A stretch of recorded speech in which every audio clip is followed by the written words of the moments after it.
प्रभु यीशु मसीह में एक बार फिर मैं आपको मसीही सलाम पेश करता हूं। उम्मीद करता हूं कि आप सुरक्षित होंगे, बिना किसी कारण से घर से बाहर ना निकलें। इन दिनों में प्रभु हमसे बात कर रहा है और वो हमें कुछ सिखाना चाहता है। मेरे अजीजों, पिछले दिनों हम प्रभु का संदेश सुनते आए हैं, खास तौर पर इस कोरोना वायरस के संदर्भ में, और प्रभु ने हमसे बातचीत करी है। इससे पहले कि आज हम प्रभु के वचन में जाएं और देखें कि प्रभु आज हमें क्या सिखाना चाहता है, एक अनाउंसमेंट है। ये शादी की सूचना है और ये सूचना under the Christian marriage law act 15 section 62 of the year 1872 rule 10 के मुताबिक है।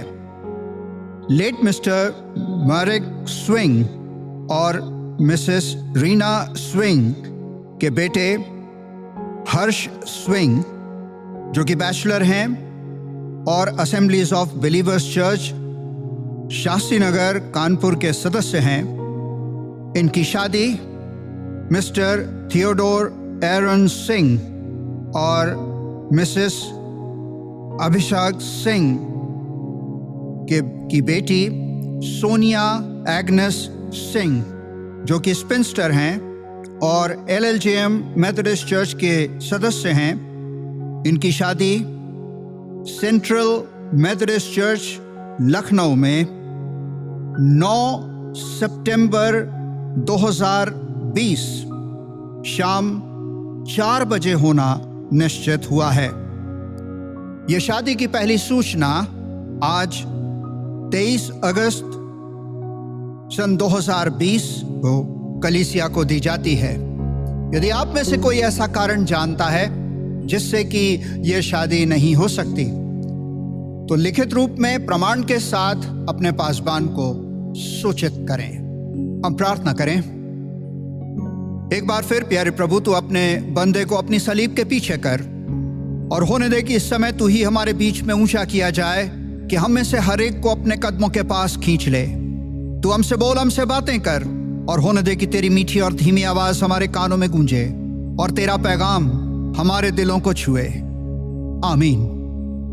आज थोड़ी देर में आपका ध्यान रोमियों की पत्री उसका 11वां अध्याय और उसकी 15 से 28 पद पर ले जाना चाहता हूं। इसके संदर्भ में अगर हम देखते हैं पुराने नियम में होशे नबी की पुस्तक, होशे नबी परमेश्वर का सेवक, जिसे परमेश्वर ने अपने वचन को लेकर भेजा, और वो उत्तरी राज्य और दक्षिणी राज्य दोनों में वो भविष्यवाणी करता है। अनेक राजाओं के साथ या अनेक राजाओं के समय में परमेश्वर ने उसे अपना वचन लेकर इस्राएलियों के पास भेजा था, यहूदियों के पास भेजा था। और परमेश्वर होशिया से कहता है कि तू एक वेश्या के साथ शादी कर। वो करता है और हम पढ़ते हैं कि उन दिनों में परमेश्वर ने अपना वचन होशिया के द्वारा इस्राएलियों को पहुंचाया, ताकि इस्राएल को वो कायल कर सके। इस्राएल अपने बुरे रास्ते पर से फिर कर परमेश्वर के रास्ते पर आए।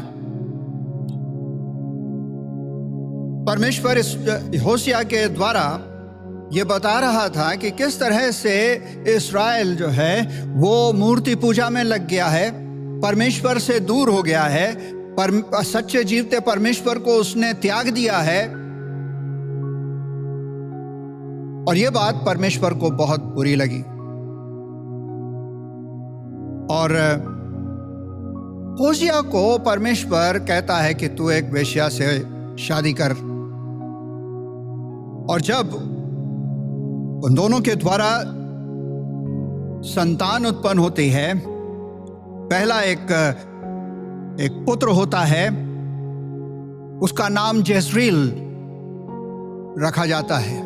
परमेश्वर कहता है इसका नाम जezreel रख, जिसका मतलब है परमेश्वर का बीज, परमेश्वर का बोया हुआ, या फिर परमेश्वर तितर बितर करेगा। और परमेश्वर ने यहूदियों को तितर बितर किया, अपने देश में से निकालकर उसने उन्हें पूरी दुनिया में फैला दिया। और यह उसने इसलिए किया क्योंकि यहूदी सच्चे परमेश्वर को त्याग कर दूसरी देवी देवताओं की उपासना करने लगे थे, सच्चे जीवते परमेश्वर को छोड़ दिया। दूसरी संतान जो होशे और गोमर के द्वारा हुई, गोमर उसकी पत्नी थी, वो एक लड़की थी जिसका नाम उसने लोरुहामा रखा था, जिसका अर्थ है कि उसने परमेश्वर की दया हासिल नहीं करी या परमेश्वर की दया नहीं मिली। और हम देखते हैं कि परमेश्वर ने पहले इस्राएलियों को, यहूदियों को तितर बितर किया, पूरे संसार में फैला दिया। और जब अन्य जाति राजाओं ने उनको दबाया, उनको यातनाएं दी, तकलीफें पहुंचाई, परमेश्वर ने उन पर दया नहीं करी, परमेश्वर ने दया नहीं दिखाई। तीसरी संतान जो इनकी हुई वो एक लड़का था जिसका नाम था लोआमी, जिसका अर्थ है कि ये मेरे लोग नहीं हैं, ये मेरे लोग नहीं हैं। लोआमी। परमेश्वर ने इस्राएल को चुना कि वो और दूसरे देशों के लिए जो इस पृथ्वी पर थे, उनके लिए एक आशीष का कारण बने, एक नमूना बने कि किस तरह से परमेश्वर के लोगों के तरह से जिया जाता है, या दूसरे शब्दों में किस तरह से परमेश्वर चाहता है कि इस्राएल परमेश्वर के लोग बनकर जिए। परमेश्वर इस्राएल से यह चाहता था, लेकिन वो हुआ नहीं। इस्राएल दूसरे रास्ते पर चला गया, परमेश्वर को छोड़ दिया, मूर्ति पूजा में लग गया। परमेश्वर ने और दूसरे देशों के समान या और अन्य जाति लोगों के समान इस्राएल को भी आशीष दी, लेकिन इस्राएल ने उन आशीषों को पहचाना नहीं। इस्राएल वो आशीषें प्राप्त करता रहा, लेकिन सच्चे जीवते परमेश्वर को उसने पहचाना नहीं, उसको जाना नहीं। अपने हाथों की बनी हुई मूर्तियों पर विश्वास करके वो उनके पीछे चला गया। और ये कारण था कि परमेश्वर ने इन यहूदियों को इनका तिरस्कार करा। God rejected the Jews. मेरे अजीजों, परमेश्वर इन्हें ऐसे ही नहीं छोड़ देगा, लेकिन एक दिन आएगा जब परमेश्वर इन्हें फिर से इकट्ठा करेगा। होशे की पुस्तक में हम पढ़ते हैं कि परमेश्वर इन्हें फिर से इकट्ठा करेगा। ये काम उसने 1948 में किया, फिर से उनको इकट्ठा करके एक देश दिया। शुरू में आपने देखा होगा, पढ़ा भी होगा कि किस तरह से इस पूरी दुनिया के देश इस्राएल के पीछे थे कि उसको देश का दर्जा ना दिया जाए। इस्राएल का नक्शा पूरे संसार के नक्शे में ना आए। पर वो हुआ। क्यों? क्योंकि परमेश्वर ने भविष्यवाणी करवाई थी कि वो इस्राएल को फिर से इकट्ठा करेगा, एक देश देगा और इतनी संपन्नता देगा कि इस्राएल खुद अपने आप में सक्षम रहे। अब ये मेरा विषय नहीं है, मैं इन पर ज्यादा जाऊंगा नहीं, पर इतना बताना चाहता हूं कि तेल के मामले में, खनिज पदार्थ के मामले में, मिनरल्स वगैरह के मामले में, ट्रेड के मामले में, बिजनेस के मामले में इस्राएल संपन्न है। वो किसी पर आधारित नहीं है। परमेश्वर ने इनको फिर से इकट्ठा किया और ये चाहता है कि इस्राएल फिर से परमेश्वर पर विश्वास करे, उसके पुत्र यीशु मसीह पर विश्वास करे। और वो दिन आएगा जब इस्राएल यीशु मसीह पर विश्वास करेगा, ये परमेश्वर कहता है। अब रोमियो की पत्री में हम पढ़ते हैं कि पौलुस ये बताता है कि किस तरह से इन यहूदियों ने यीशु मसीह का तिरस्कार किया, किस तरह से इन्होंने परमेश्वर को छोड़ दिया और उसको रिजेक्ट किया, और परमेश्वर उन्हें फिर से अपने में मिलाएगा, फिर से उनका मेल मिलाप परमेश्वर से होगा। रोमियो की पत्री उसका 11वां अध्याय और 15वीं आयत हम पढ़ते हैं, क्योंकि जबकि उनका त्याग दिया जाना जगत के मिलाप का कारण हुआ, तो क्या उनका ग्रहण किया जाना मरे हुओं में से जी उठने के बराबर ना होगा? वो कहता है क्योंकि जब कि उनका त्याग दिया जाना, उनका त्याग दिया जाने का मतलब यहूदियों का त्यागना, यानी परमेश्वर ने यहूदियों को त्याग दिया। वो कहता है, पौलुस कहता है, क्योंकि जब उनका त्याग दिया जाना जगत के मिलाप का कारण हुआ। मतलब यह है कि जब इस्राएलियों ने परमेश्वर को छोड़ दिया, पाप में पड़ गए, परमेश्वर ने उन्हें त्याग दिया, तो सुसमाचार फिर अन्य जातियों में प्रचारा गया। तो मतलब यह है कि इस्राएल या यहूदियों पर जो दंड आया, उस दंड के कारण हमको सुसमाचार मिला है। परमेश्वर ने हमें, जो हम अन्य जातियों में से, हमें उसने वो सुसमाचार दिया। तो यहां मैं बता दूं कि परमेश्वर यहां पर यह नहीं कह रहा है कि हमें अन्य जातियों को सुसमाचार मिला तो अन्य जातियों ने धर्म बदल लिया। नहीं मेरे अजीजों, नहीं, सिर्फ उन्होंने यीशु मसीह पर विश्वास किया, पापों की क्षमा पाई। वो कहता है, क्योंकि जबकि उनका त्याग दिया जाना जगत के मिलाप का कारण हुआ, तो क्या उनका ग्रहण किया जाना मरे हुओं में से जी उठने के बराबर ना होगा? उनका ग्रहण किया जाना मतलब यहूदियों का वापस ग्रहण किया जाना, यहूदियों का परमेश्वर के साथ फिर से मेल मिलाप किया जाना। वो कहता है ये मरे हुओं से जी उठने के बराबर ना होगा। मतलब यह है कि वो मरे हुओं से जी उठने के बराबर होगा।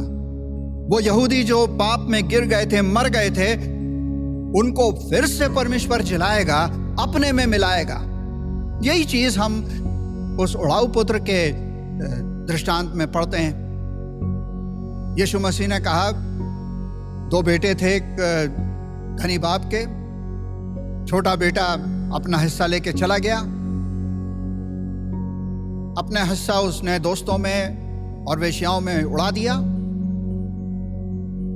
जब उसके पास कुछ बचा नहीं, सारे दोस्त उसको छोड़ के चले गए, सूअर चराने लगा। और एक दिन वो कहता है कि मैं अपने पिता के पास जाऊंगा, लिखा है जब वो अपने आपे में आया, उसने सोचा नहीं मैं वापस अपने पिता के पास जाऊंगा। वो वापस पिता के पास जाता है माफी मांगने के लिए। पिता उसको दूर से देखकर पहचान लेता है, गले लगा लेता है। मेरे अजीजों, इस्राएल की हालत भी ऐसे ही है। दूर हो गया था, अपने पापों में गिर पड़ गया था, परमेश्वर ने उसे त्याग दिया था। लेकिन फिर बाद में जब वो वापस आया, तो वो जब वापस आएगा तो परमेश्वर उसे ग्रहण करेगा, अपने में मिला लेगा। ये परमेश्वर का वादा है, ये उसकी भविष्यवाणी है जो आने वाले समय में पूरी होगी। पौलुस कहता है कि इस्राएल को परमेश्वर फिर से अपने में मिलाएगा और वो उसे मरे हुओं में से जी उठने के समान कहता है। रोमियों की पत्री उसका 11वां अध्याय और 16वीं आयत में वो कहता है, जब भेंट का पहला पेड़ पवित्र ठहरा तो पूरा गुथा हुआ आटा भी पवित्र है, और जब जड़ पवित्र ठहरी तो डालियां भी ऐसी ही हैं। यहां पर परमेश्वर अपने वचन में यह कहता है कि जब भेंट का पहला पेड़ पवित्र ठहरा, ये भेंट का पहला पेड़, ये वो दिन है जब परमेश्वर अपने आप को इस्राएल पर प्रकट करेगा, जब मसीह अपने आप को इस्राएल पर प्रकट करेगा। और उस समय बहुत से यहूदी होंगे जो यीशु मसीह पर विश्वास करेंगे। वचन कहता है, जैसा कि भविष्यवाणी में हम पढ़ते हैं, कि जब यीशु मसीह बादलों पर आएगा, लिखा है हर एक आंख उसे देखेगी, हर घुटना उस पर उसके सामने झुकेगा, हर आंख उसे देखेगी। ये यहूदी भी उसे देखेंगे कि ये तो वही यीशु है जिसे हमने सूली पर चढ़ाया था। ये उसके हाथों को देखेंगे, उसके पैरों को देखेंगे, हाथों में उस छेदों को देखेंगे जो इन्होंने उन कीलों से किए, उसे उस काट पर ठोक दिया था। ये यहूदी यीशु को देखकर विश्वास करेंगे कि ये तो वही मसीहा है जिसे हमने क्रूस पर चढ़ा दिया था। ये मसीहा तो आके चला गया और हम अभी तक उसका रास्ता देख रहे हैं। तब ये यहूदी यीशु मसीह पर विश्वास करेंगे, तब वो उसे मसीहा मानेंगे। मेरे अजीजों, ये परमेश्वर भविष्यवाणी है इस्राएल के लिए, और ये आने वाले समय में होगा। और जैसा मैंने पहले भी कहा कि हम इस समय कलीसिया के युग के अंत में हैं। बिल्कुल, ये युग बिल्कुल खत्म होने वाला है। हम लोग बिल्कुल अंत में हैं। इसीलिए हम कहते हैं हम अंतिम दिनों में हैं। ये युग खत्म होएगा जब यीशु मसीह बादलों पर आएगा, और वो बहुत जल्द आएगा मेरे अजीजों, वो बहुत जल्द आएगा। मैं समझता हूं कि उसने बस चौखट पर पैर रखने के लिए उठा ही लिया है। कब चौखट पर पैर रख देगा हम नहीं जानते, लेकिन वो बहुत जल्द होएगा। यीशु इस्राएल को फिर से मिलाएगा, फिर से वो अपने आप में मिला लेगा। यहूदी फिर से यीशु मसीह पर विश्वास करेंगे और यह होगा। रोमियो की पत्री उसका 11वां अध्याय और 17वीं आयत हम पढ़ते हैं, और यदि कई एक डाली तोड़ दी गई और तू जंगली जलपाई होकर उनमें साटा गया और जलपाई की जड़ की चिकनाई का भागी हुआ। यहां पर परमेश्वर अपने वचन में यह कह रहा है कि ये जलपाई का जो पेड़ है, ये इस्राएल का प्रतीक है। ये जलपाई का पेड़ इस्राएल का प्रतीक है, यानी यहूदा और इस्राएल दोनों राज्य को मिलाकर। और फिर हम देखते हैं कि परमेश्वर के अनुग्रह से ये सुसमाचार अन्य जातियों के पास पहुंचा और वो जंगली जलपाई के पेड़ की उपमा उनको मिली, या बाइबल उन्हें जंगली जलपाई कहकर पुकारती है। और फिर हम पढ़ते हैं कि ये जंगली जलपाई जो है ये उस अच्छे पेड़ में साटी गई या ग्राफ्ट की गई।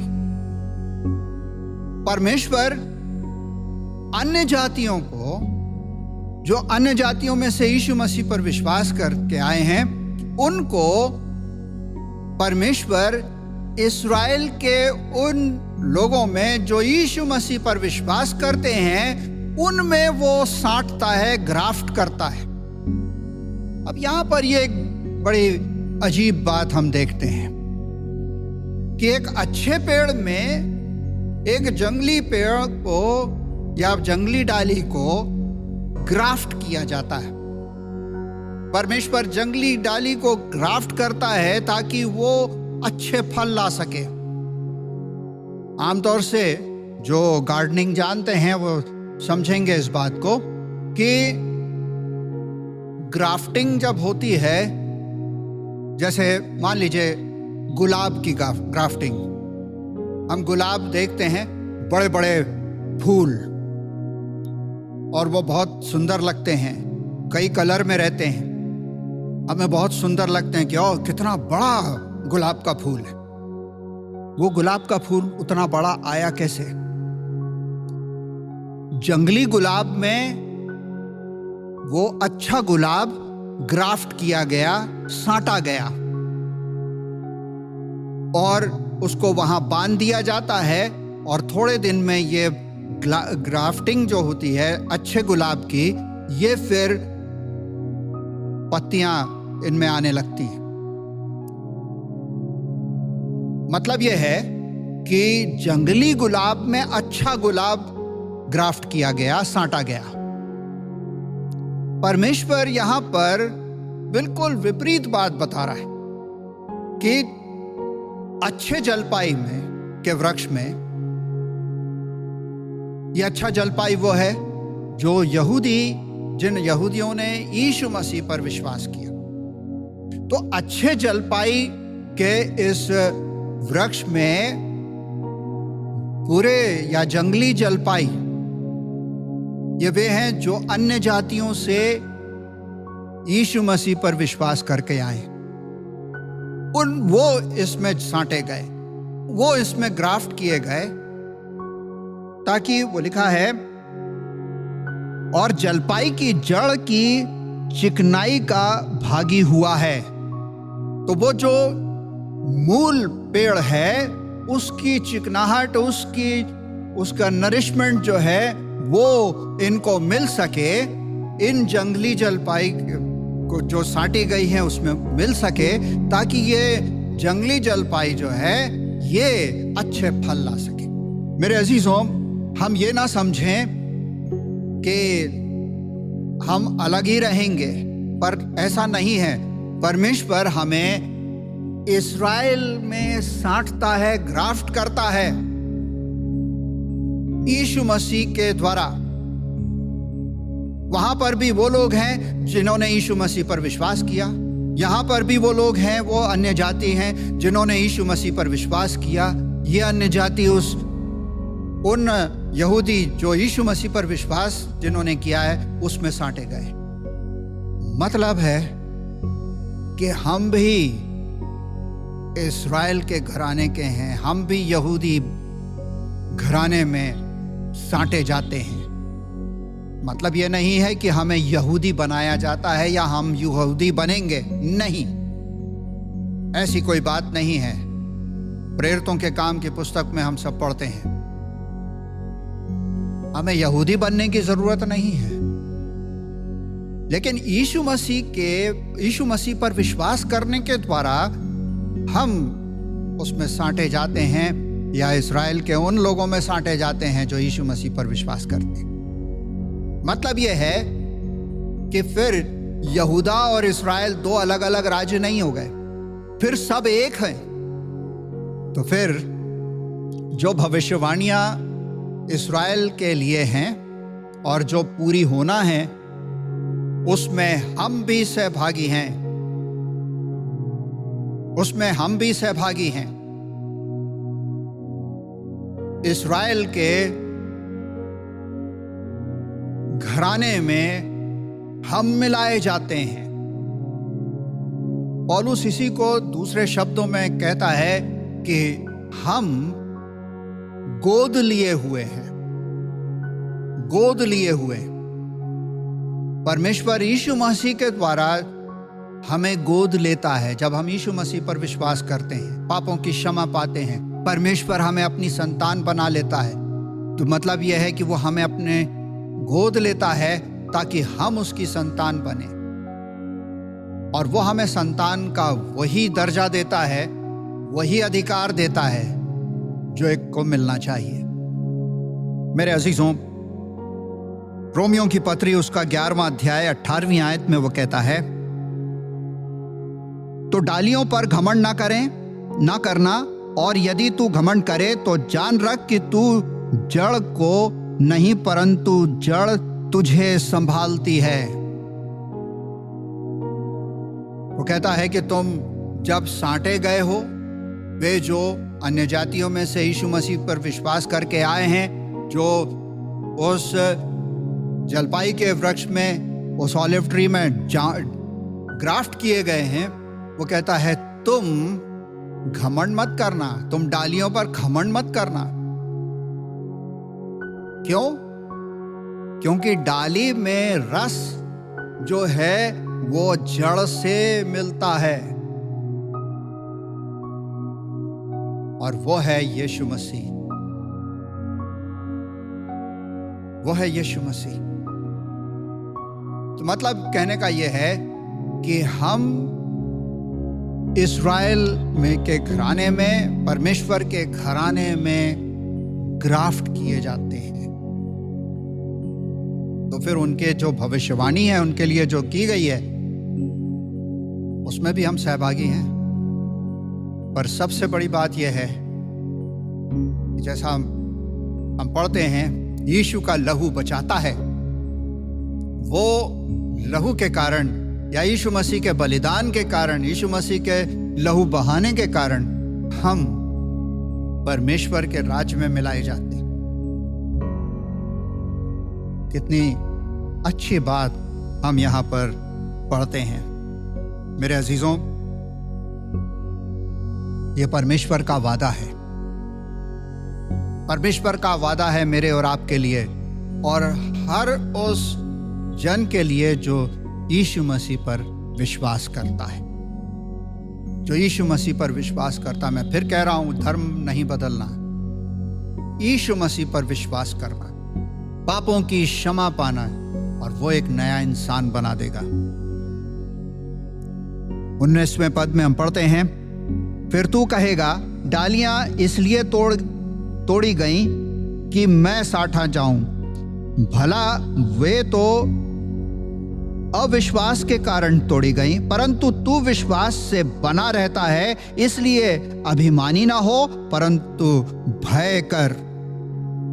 परमेश्वर यह बताता है कि वो जो डालियां तोड़ी गईं, वो उनके अविश्वास के कारण तोड़ी गईं। तो तू ये मत समझ, या वो जो यीशु मसीह पर विश्वास करके अन्य जातियों से आए हैं, उनके लिए वो कह रहा है कि तुम ये मत समझो कि तुम बहुत अच्छे हो, तुम ये मत समझो कि तुम उन यहूदियों से अच्छे हो। नहीं, ऐसा नहीं है। वो कहता है, भला वे तो अविश्वास के कारण तोड़ी गई, परंतु तू विश्वास में बना रहे और भय खा।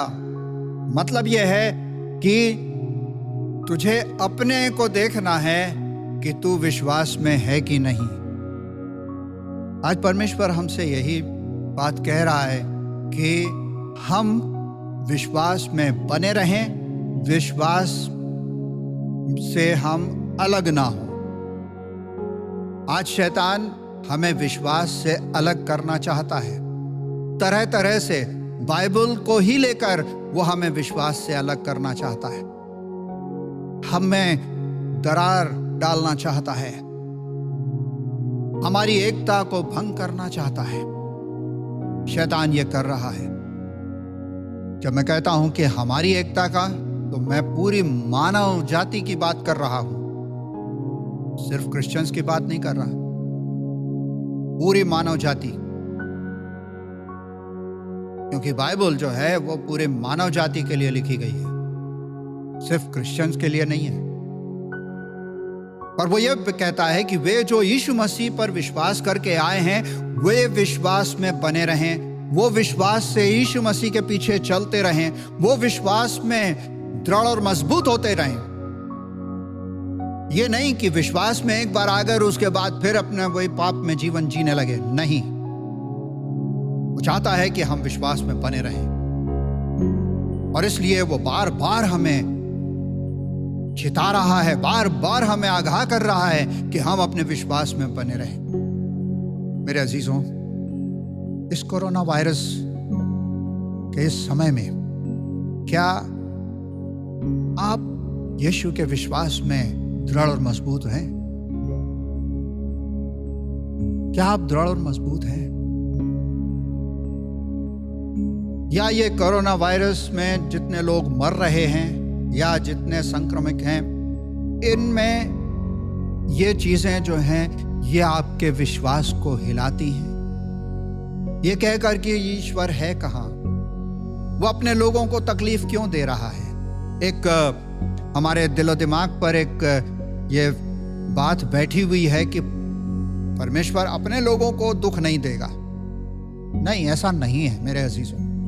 दुख और तकलीफ विश्वासी और अविश्वासी दोनों पर आती है, और दोनों पर आएगी, क्योंकि वो पापी स्वभाव बदलता नहीं है। वो है और वो बदलेगा उस समय जब हम इस दुनिया से कूच करेंगे, इस शरीर को यहीं छोड़ेंगे, तब वो बदलेगा। परमेश्वर ये चाहता है कि हम उसके विश्वास में दृढ़ और मजबूत बने रहें। ये कोरोना वायरस हमें अपने विश्वास से अलग ना करने पाए। ये कोरोना वायरस आपको आपके विश्वास से अलग करने ना पाए। कहीं ऐसा ना हो इसके कारण अब अविश्वास प्रकट करें, परमेश्वर से दूर हो जाएं, और परमेश्वर उन डालियों के समान आपको भी काट कर अलग कर दे, रिजेक्ट कर दे। अब ये ना समझे कि एक बार हमने यीशु मसीह पर विश्वास कर लिया तो उसके बाद फिर सब कुछ ठीक हो गया और परमेश्वर फिर हमें रिजेक्ट नहीं करेगा।